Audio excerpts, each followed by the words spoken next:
Hola, ¿qué tal?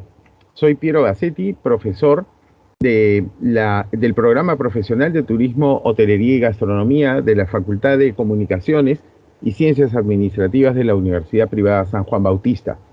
Hoy voy a compartir con ustedes un tema relacionado a este fascinante mundo del turismo, la hotelería y la restauración, y tiene que ver con el tema de patrimonio y sostenibilidad. Espero que sea de su agrado y conversaremos más adelante de las posibilidades que tenemos en esta fascinante carrera. Turismo, patrimonio y sostenibilidad. La palabra patrimonio significa lo que se recibe de los padres o de la patria, ¿no?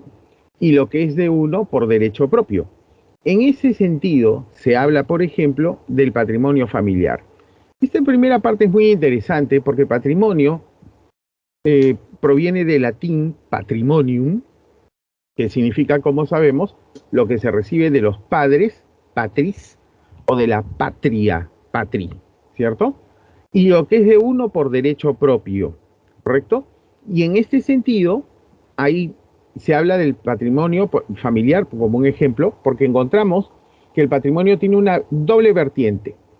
Una es lo que yo recibo de mis padres. Lo que recibimos no es definitivamente, no estamos hablando exclusivamente de herencias, ¿no? Sino estamos recibiendo costumbres, educación, valores, ¿no? ¿Cierto? De nuestros padres. Y nos formamos en el seno de una familia. Por eso hablamos de un patrimonio familiar.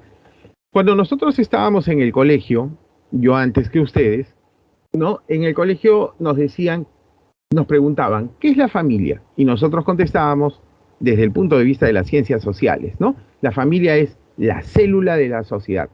Otros le llaman el núcleo de la sociedad. Pero si analizamos la familia, por ejemplo, desde las ciencias económicas, las familias son unidades de consumo. ¿Correcto? Sí, es cierto.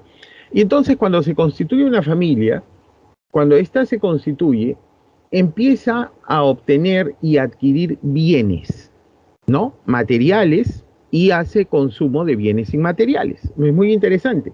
Entonces, primero hay una casa, un departamento, ¿no? Se adquiere un vehículo, se adquieren muebles, electrodomésticos, equipos electrónicos, ropa, ¿no? Entonces la casa se va llenando, se va armando, y luego vienen los hijos y hay un sentido de pertenencia con todos estos bienes, ¿cierto? Por ejemplo, la gran mayoría, no sé si todos, pero deben tener hermanos, ¿no? Y por ejemplo, en una casa con dos o tres hermanos, cada uno tiene su dormitorio. ¿Y qué decimos? Ese es mi cuarto, ¿cierto? ¿Mi cuarto? ¿Dónde está tu título de propiedad por esos 12 o 16 metros cuadrados? No hay, no existe, ¿no? Mamá a veces nos ve en la cocina, hurgando en ella, y mamá dice, ¿qué haces en mi cocina? Mi cocina, ¿cierto? ¿Compró la cocina? ¿Mm? Entendemos asimismo que en la casa hay espacios liberados, ¿no? La sala es un espacio común, el comedor es otro espacio común, pero después hay espacios como que tienen nombre. El papá puede tener un escritorio o una biblioteca, que es mi biblioteca o mi escritorio. ¿Me dejo entender? Y cuando lamentablemente pues eh, ocurre algo, nos fuimos a almorzar un domingo, regresamos y entraron en la casa, nos robaron, nos vamos a la comisaría a sentar una denuncia. ¿Dónde lo hacemos? ¿En la unidad de robos? No, en la unidad de delitos contra el patrimonio. ¿Qué? ¿Por qué? Porque alguien ha atentado contra nuestro patrimonio familiar, ese patrimonio que se está construyendo. ¿Me dejo entender? Es una forma como vemos el patrimonio. Efectivamente, ¿es heredable? Sí puede ser. En todos los casos, ¿es heredable? No. Se puede heredar una casa, pero también se puede heredar un aro, una sortija, una cadena, ¿no? ¿Cierto? Es muy común, sobre todo en las hijas, ¿no? Mira, hija, cuando se casa, la mamá le da, toma, este anillo, pero ese anillo es tuyo, mamá. No, era de mi mamá y fue de mi abuelita, y esto viene desde mi bisabuela, ahora lo tienes tú, ¿no? Y cuando tú tengas tus hijos, si se case tu hijo o tu hija, tú se lo vas a dar, ¿no? Y es una pequeña joya que tal vez monetariamente no tiene un valor económico enorme, gigantesco. No digo que no lo tenga, pero es pequeño en comparación con el valor simbólico que tiene. Vamos entendiéndonos por ahí. Y el otro componente es el que yo voy a recibir de la patria, pero ahí vamos con un ejemplo más. Pero hay también un significado mucho más amplio de lo que es el patrimonio, ¿no? Y no se refiere al individuo, como ya hemos visto, a la persona y a los bienes materiales que heredó o reunió de forma legítima. Este es otro componente muy importante. Todo lo que yo voy reuniendo y que forma parte del patrimonio familiar tiene que haber sido obtenido de manera legítima, ¿no? O sea, si es producto de un robo, no es patrimonio, ¿no? Si es producto de delitos de corrupción, no puede ser considerado mi parte de mi patrimonio. Por eso es que cuando nosotros vemos casos de estos lamentables de corrupción, lo que inmediatamente hace el Poder Judicial es un embargo de bienes, porque estos bienes han sido obtenidos con dineros ilícitos que no constituyen el patrimonio de esta persona, y lo que quiere en este caso se quiere recuperar lo mejor que se pueda o lo máximo que se pueda. Por lo general, obviamente no se recupera nunca todo, pero sí una parte importante, ¿no? Sí no se refiere a esos componentes, sino también a la nación entera, ¿no? O sea, lo que heredamos de nuestra nación en forma de historia, toda la historia de nuestra patria acumulada en forma de leyendas, fiestas, artes, tecnologías, conocimientos, edificaciones, costumbres, sistemas de organización política y social, además de las creencias, ¿no? Ese legado, y eso es muy importante, que recibimos del pasado, vivimos en el presente, y es lo que transmitiremos a las futuras generaciones, por ser la fuente fundamental de nuestra identidad cultural. Estos son elementos claves, vitales para entender desde un primer momento. El patrimonio nacional es nuestro patrimonio común, es lo que es nuestro, de cada ciudadano individualmente y de todos los ciudadanos como un pueblo, por ser propiedad de la nación entera. El patrimonio en este sentido amplio constituye nuestra máxima riqueza, ya que nos da nuestra identidad frente a otros pueblos que tienen su propia riqueza e identidad, y va a reflejar la manera en que hemos respondido con ingenio para sobrevivir en nuestro medio ambiente. Conservar nuestro patrimonio es conservarnos como pueblo. Perderlo significaría dejar de saber quiénes somos. Esto es también tremendamente importante. A veces hay una desconexión. No, eso es Ahuaca, sí, pues es Ahuaca. Esos geoglifos o esos restos, ¿no? ¿Cierto? Como que se les menosprecia porque no se les conoce, no se entiende. Pero eso es nuestro. Siendo más sencillos y más prácticos, por ejemplo, ¿qué cara van a poner en este momento cuando yo les diga que Machu Picchu es de ustedes? Es de Lucha, de Pepa, de Jesús, de Diego, que están aquí imaginariamente en este lugar, ¿no? Mío también, ¿correcto? Pero también es de los otros 33 millones de peruanos. Nos pertenece a todos. Es propiedad de la nación entera. Y entonces es nuestra responsabilidad preservar y protegerlo, porque ese patrimonio, ¿no? Llámese, ya sea cultural o natural o inmaterial, ¿no? Inmaterial, se convierte en nuestra máxima riqueza, es la que nos da nuestra identidad frente a otros pueblos, ¿no? Que tienen sus propios patrimonios con sus propias riquezas y que les da su propia identidad, ¿no? Por ejemplo, si hacemos un ejercicio breve, así rapidísimo, y yo les preguntara, por ejemplo, digan ustedes 3 cosas que identifican a los mexicanos, por ejemplo. Lo más probable es que me digan el mariachi, ¿cierto? El tequila y los tacos, ¿cierto? 3 elementos de su patrimonio. Les da su propia identidad, ¿no? Tienen su propia riqueza. Y en general nos va a reflejar la manera en que hemos respondido con ingenio a sobrevivir en el medio ambiente. Acá empezamos a tocar otro tema muy importante, es que el patrimonio cultural siempre va a interactuar con el patrimonio natural, siempre. Y obviamente conservar nuestro patrimonio es conservarnos como pueblo, y perderlo significaría de saber quiénes somos, perderíamos nuestra identidad. Por eso es que es tan importante esos temas. Dividimos nuestro patrimonio en 2 grandes grupos relacionados entre sí, el patrimonio natural y el patrimonio cultural. Eso creo que es de rápido entendimiento. El patrimonio natural está conformado por los paisajes. Con estos paisajes, al hablar de paisajes hablamos de la geografía de un determinado país, territorio, provincia, región, distrito incluso, ¿no?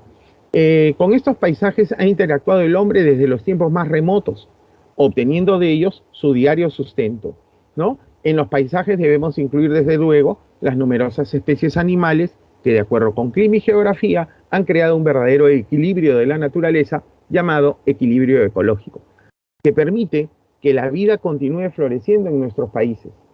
Pero también podemos explotar irracionalmente nuestro patrimonio natural, destruyendo el equilibrio ecológico, haciendo que desaparezcan especies de plantas y de animales, contaminando aire, tierra y agua con basura, ruido, gases y desechos industriales. El hombre puede destruir así, en poco tiempo, lo que la naturaleza tardó miles de años en crear. El patrimonio natural, algunas personas piensan de que son las áreas naturales protegidas. Las áreas naturales protegidas es lo mejor que tenemos y por eso están protegidas. Pero el patrimonio natural es todo el territorio en el cual existe o coexiste una nación. Todo el territorio, ¿ok? Todo el territorio. ¿Por qué? Porque de acá se obtiene el diario sustento. Y al hablar del diario sustento, no estamos hablando solamente de los alimentos, sino de lo que todo hoy en día nos permite comerciar. Por ejemplo, productos minerales, forestales, pesqueros, agrícolas, etcétera, ¿no? Y lógicamente tenemos que incluir a la fauna, ¿no? Y esto genera el famoso equilibrio ecológico, tan amenazado con el cambio climático, y tantos otros elementos, ¿no? Pero también permite que la vida siga y se produzca en nuestros países. Pero también podemos explotar irracionalmente este patrimonio natural y destruirlo. Y destruir el equilibrio ecológico, haciendo que desaparezcan especies de plantas y de animales por la contaminación.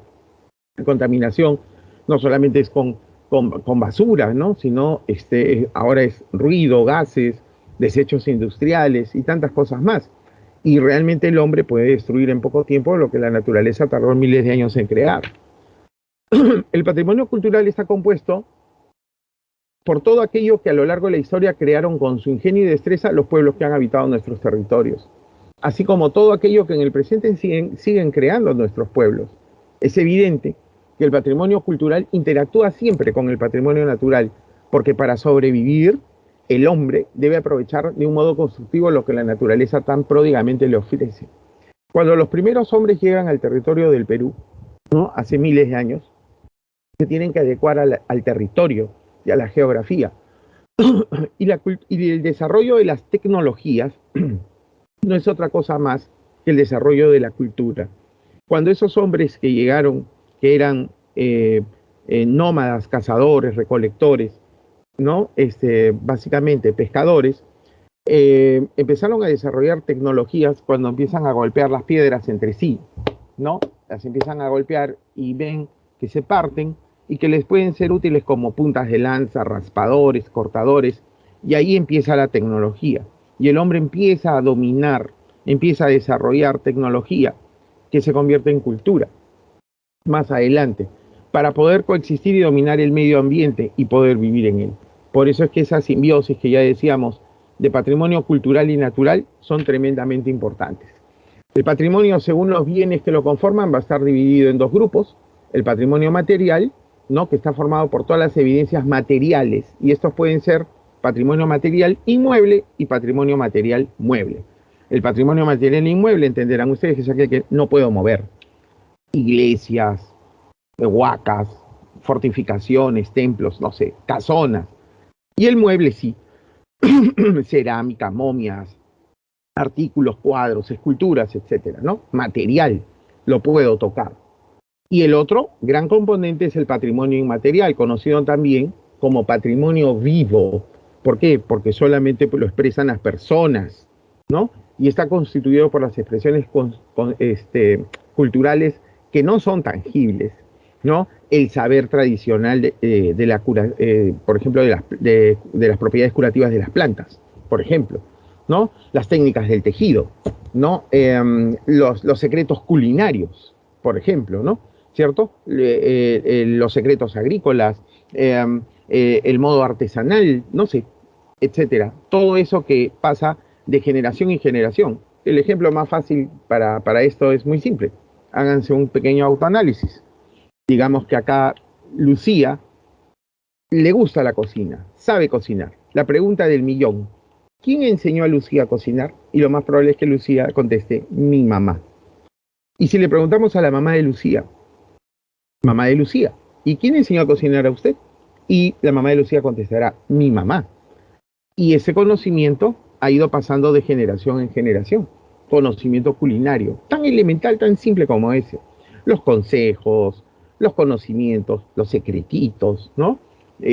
Mira, échale un poquito de acá, échale un poquito de allá y vas a ver que te va a salir mejor.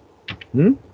Eh, Hablando de otro componente del patrimonio que es la sostenibilidad, el término turismo sostenible procede de del concepto de desarrollo sostenible, definido en el informe Nuestro Futuro Común, también llamado el informe Brundtland. Este documento fue elaborado por la Comisión Mundial sobre el Medio Ambiente y el Desarrollo de la Organización de las Naciones Unidas, la ONU, liderado por Gro Harlem Brundtland, en ese entonces primera ministra de Noruega, en 1987, y especifica lo que era el desarrollo sostenible de la siguiente manera. Es aquel que satisface las necesidades de la generación presente sin comprometer las capacidades de las generaciones futuras para satisfacer sus propias necesidades. Primero que tenemos que mencionar que el concepto de sostenibilidad, que ustedes han escuchado varias veces, no proviene del turismo, número uno. Número dos, es un concepto que proviene de la economía. Así es, de la economía. ¿Qué es la economía? Pero si la economía suele ser tal vez los primeros que son acusados por no ser sostenibles. En la década de los 80, el mundo se dio cuenta que el consumo de bienes y de materias primas era muy grande. Así que se creó una Comisión Mundial sobre Medio Ambiente y Desarrollo, ¿no?, de la ONU, y le encargan este comité a la que en ese entonces era la primera ministra de Noruega, Gro Harlem Brundtland, y ellos elaboran un informe que se llama Nuestro Futuro Común, que todo el mundo conoce en el mundo del turismo y de cualquier otra actividad como el informe Brundtland. Este informe es de 1987, o sea que este concepto de turismo sostenible hace poco que ha cumplido 30 años. No es un concepto antiquísimo, es un concepto relativamente nuevo. Y lo que dice es que la sostenibilidad es aquella o aquel que satisface las necesidades de la generación presente, o sea, de nosotros, sin comprometer la capacidad de las generaciones futuras, nuestros hijos, nuestros nietos, para satisfacer sus propias necesidades. Y ese mismo concepto puede aplicarse al turismo, y es que el objetivo fundamental del turismo sostenible es mantenerse en el tiempo, necesitando para ello obtener la máxima rentabilidad, pero protegiendo los recursos naturales y culturales que lo sostienen. Por lo tanto, podríamos definir al turismo sostenible de la siguiente manera, como el uso de los recursos turísticos por la generación del presente pensando en las generaciones del mañana, que no significa otra cosa más que así como que nosotros tenemos el derecho de poder visitar el Parque Nacional del Manu, por ejemplo, nuestros nietos, dentro de 20, 30, 40, 50 años, deben tener esa misma facilidad de poder visitar este parque nacional y encontrarlo en las mismas condiciones como nosotros lo vimos. Sería terrible, sería insostenible el turismo si nosotros fuéramos al Manu, como es hoy, verde, frondoso, lleno de vida, vegetación, etcétera, y dentro de 30 o 40 años haya un pampón deforestado, derruido, sin especies, y dijéramos, bueno, aquí había un parque nacional que se llamaba Parque Nacional del Manu. Por eso es que los conceptos de patrimonio y de sostenibilidad van de la mano. Muchas gracias. Muy bien, luego de haber tenido esta breve charla sobre dos temas importantes que son patrimonio y sostenibilidad, vamos a conversar sobre el futuro. El turismo, la hotelería y la restauración, la gastronomía, si así lo prefieren, es una carrera que tiene un gran futuro, ¿no? En estos momentos, como todos sabemos, por razones sanitarias, el turismo ha sido justamente uno de los segmentos más golpeados. ¿Por qué? Porque justamente los componentes primarios del turismo son los que han sufrido los embates: el traslado, el transporte, la movilización de personas, la reunión de las mismas, ¿no? Entonces, son elementos que nos han, pues, hecho parar un poco.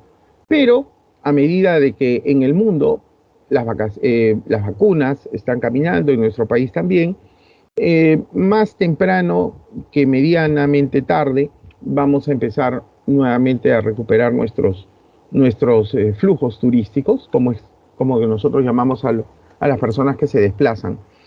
Y el turismo volverá a convertirse, como ya lo sabemos nosotros, en la tercera actividad económica del Perú. Para los que no lo sabían, el turismo no es una actividad cualquiera, no es una actividad superflua, es una actividad tremendamente importante. El turismo es la tercera fuerza económica de nuestro país. Primero es la minería, luego viene la agroexportación y luego viene el turismo. Pero el turismo tiene un mayor componente que muy poca gente conoce. El turismo es el mayor generador de puestos de empleos de este Perú. 1.4 millones de personas trabajan en el sector turismo, muy por encima del sector minero y del sector agroexportación. Entonces, por ejemplo, en estos años duros de pandemia, las inversiones hoteleras no se han detenido, siguen. El turismo ya empezó su reactivación, principalmente con un turismo interno. Luego volveremos a tener nuestros flujos de turismo receptivo y todo volverá a la normalidad. Y el sector va a necesitar mucha gente nuevamente y va a crecer de manera muy rápida, casi exponencial, calculamos. ¿Por qué? Porque la gente ha estado muchos años sin salir, ¿no? Sin viajar, y la gente ya estaba acostumbrada a viajar, así que lo que vamos a tener es un, una gran cantidad de gente viajando, ¿no? Y nos recuperaremos, como siempre, de estos embates. Anteriormente hemos tenido otros problemas de otros tipos y hemos salido airosos de ellos.